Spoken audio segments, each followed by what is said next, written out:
Bonjour et bienvenue dans cette nouvelle vidéo. Ça ressemble à des petits haricots, ça fait plein de fils partout et surtout, ça pue terriblement.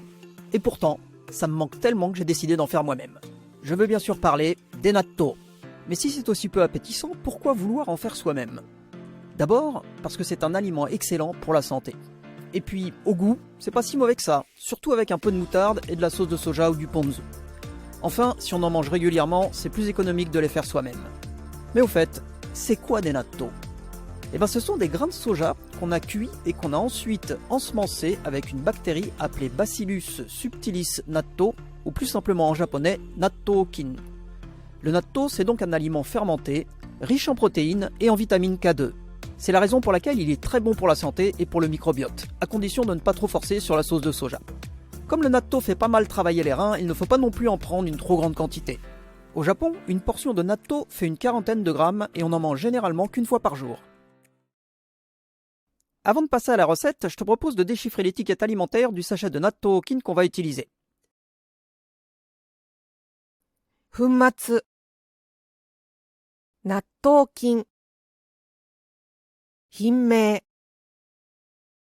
粉末納豆菌原材料名有機大豆遺伝子組み換えでない内容量賞味期限裏面に記載保存方法高温多湿直射日光を避け冷暗所で保存販売者 Si toi aussi tu veux faire toi-même des natto goûteux, bien fileux et odorants, ou plutôt malodorants à souhait, voici les ingrédients et le matériel dont on va avoir besoin. L'ingrédient de base, c'est bien sûr les haricots de soja qu'on appelle au Japon daizu. Ceux-là, je les ai trouvés dans une épicerie asiatique. Ils ne sont pas bio et un paquet de 800 grammes coûte 2,20 €. Pour cette recette, on va seulement en utiliser 300 grammes. Le deuxième ingrédient indispensable, c'est un sachet de ferment Bacillus subtilis natto, qu'on appelle en japonais natto-kin. J'ai utilisé une marque japonaise de natto-kin bio. Au moment où je fais cette vidéo, le sachet de 3 grammes coûte 12,45 €. Ça peut paraître un peu cher, mais avec 3 grammes, on peut faire entre 10 et 20 kg de natto. Et un sachet se conserve pendant 2 ans au réfrigérateur. Pour notre recette, on ne va même pas utiliser une cuillerée de la petite cuillère fournie avec le sachet. On va aussi avoir besoin d'un chat. Qu'est-ce que tu fais là, toi? Curieux. Je disais donc qu'on allait aussi avoir besoin d'une yaourtière. Le modèle à l'écran a carrément un programme natto et coûte un petit peu moins de 40 €. Si c'est pour tester une fois comme ça, ça ne vaut peut-être pas le coup d'investir là-dedans. Mais tu vas devoir trouver un autre moyen de maintenir une température de 30 à 40 degrés pendant une dizaine d'heures pour réussir tes natto. La dernière chose dont on aura besoin, c'est d'un chat. Encore toi? Psst. Donc, la dernière chose dont on aura besoin, c'est d'un autocuiseur. Une cocotte minute, quoi. On peut se contenter de faire bouillir les grains de soja dans une casserole, mais ça va prendre 3 heures. Alors qu'avec une cocotte minute, ça ne prendra qu'une trentaine de minutes. Après avoir lavé nos 300 grammes de grains de soja à l'eau froide, on va les mettre à tremper dans 3 fois leur volume d'eau pendant 12 à 24 heures en fonction de la température de l'eau. Plus l'eau est froide et plus il faudra laisser tremper longtemps. Et surtout, il faudra bien tenir tout ça à l'abri des chats. Ça y est, le trempage est terminé, nos grains de soja sont gorgés d'eau et on va pouvoir passer aux choses sérieuses. On va mettre les grains de soja dans l'autocuiseur et on ajoute 3 fois leur volume d'eau. Il ne faut pas mettre trop d'eau parce que sinon, ça risque de fuir par la soupape d'évacuation. A l'inverse, si on met trop peu d'eau, les grains du fond risquent de brûler et là, c'est poubelle. On referme bien le schmurtz.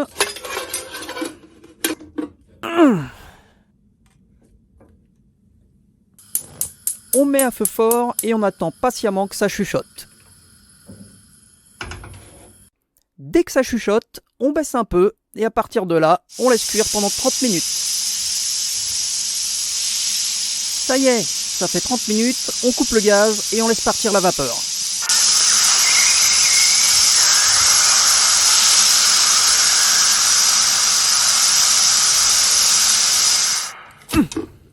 On ouvre le schmurtz d'une main tremblante et ce que tu vois là tout autour, ce sont les pellicules des grains de soja qui se sont enlevés avec la cuisson. À propos, si tu veux, tu peux acheter directement des grains de soja dépelliculés. Ça évite le nettoyage des pellicules, mais ça coûte plus cher et comme tu le vois, c'est pas forcément utile. Alors, voyons voir ça.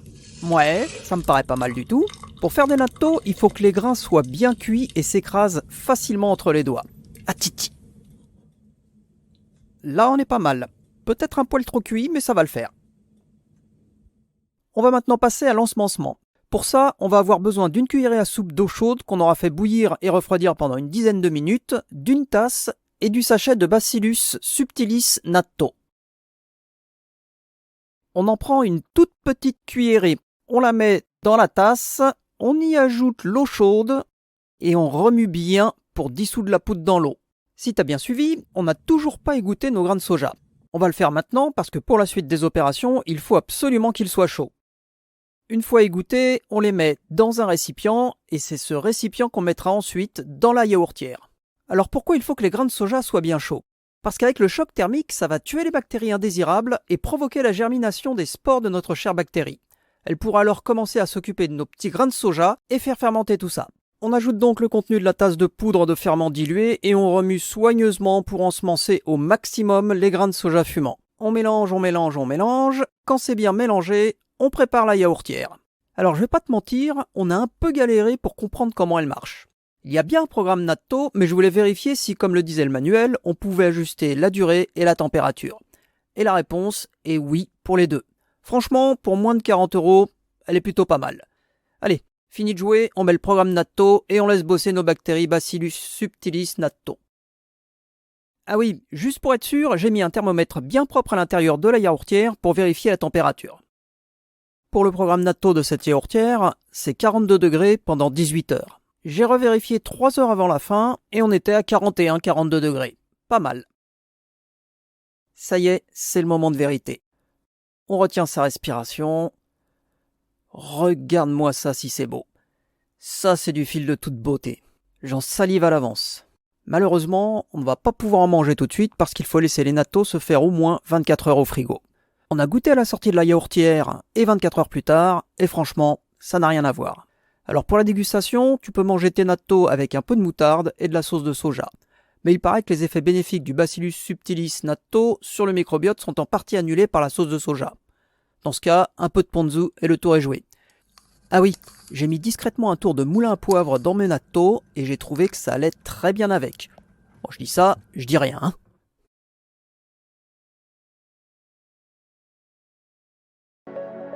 Si tu as trouvé cette vidéo utile, si tu l'as trouvée intéressante, si tu l'as trouvée amusante, si tu voudrais en voir d'autres, soutiens la chaîne en t'abonnant.